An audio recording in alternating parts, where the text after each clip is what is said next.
dette bi mooy bor bi Sénégal sur 2020 mi ngi ci 8076 milliards muy 53% ci PIB bi intérêt dette bi mi ngi ci 364,8 milliards 10,21% des recettes et 2,4% du PIB c'est-à-dire tey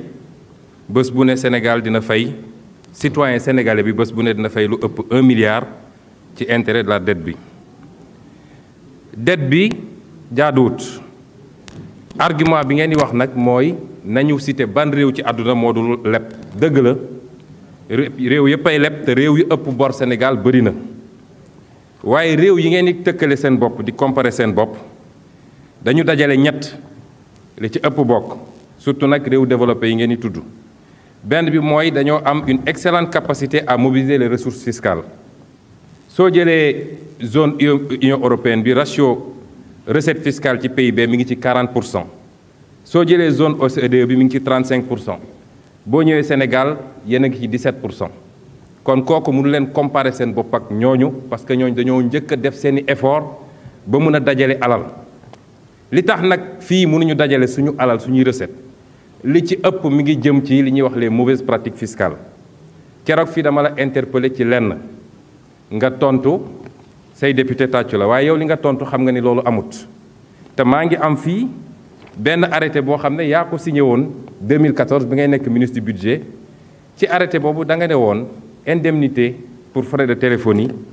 dañ koy imposer arrêté baa ngi nii soo ñëwaatee 2019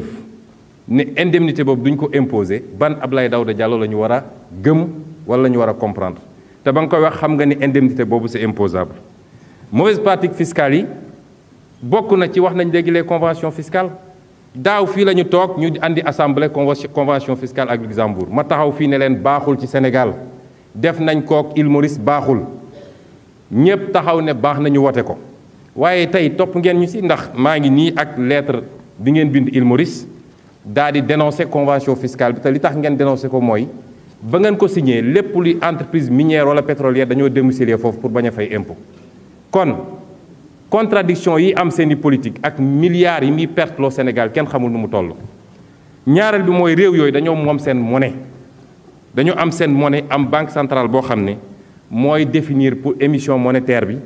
mooy définir les taux d'intérêt waaye mooy définir surtout la politique de change loolu amu leen ko kon amu leen politique monétaire ñett mooy yor mbir mi politique monétaire politique budgétaire ak politique fiscale amu leen politique monétaire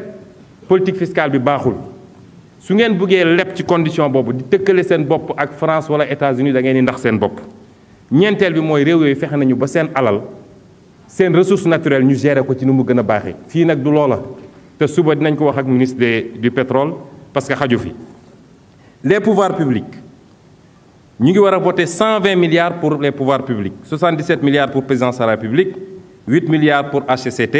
6 milliards pour 16 28 milliards pour secrétaire général du gouvernement 120 milliards yoo xam ne dinañ ko voté waat fii sans débat ci ay conditions yoo xam ne nañ koy voté amul débat exécution bi c'est opaque amul benn contrôle bu ñu ciy def boo jëlee li ma gën a xam muy institution bu mel ni Assemblée nationale. Assemblée nationale c'est une zone de non-droit budgétaire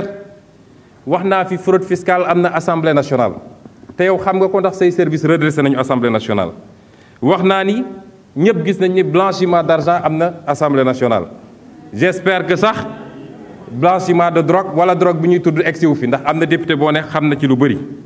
wax naa fii nii blanchiment d'escrocs publics am na Assemblée nationale ndax commission d'enquête parlementaire bii doon essayer blanchir ay nit j'en profite pour féliciter l'OFNAC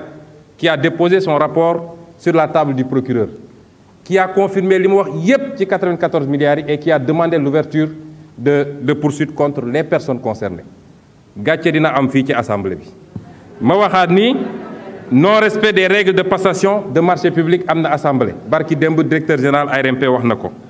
surfacturation des prestations am na assemblée et j'en profite pour demander bu OFNAC wooteete nag na assemblée uyu ji ci dossier boobu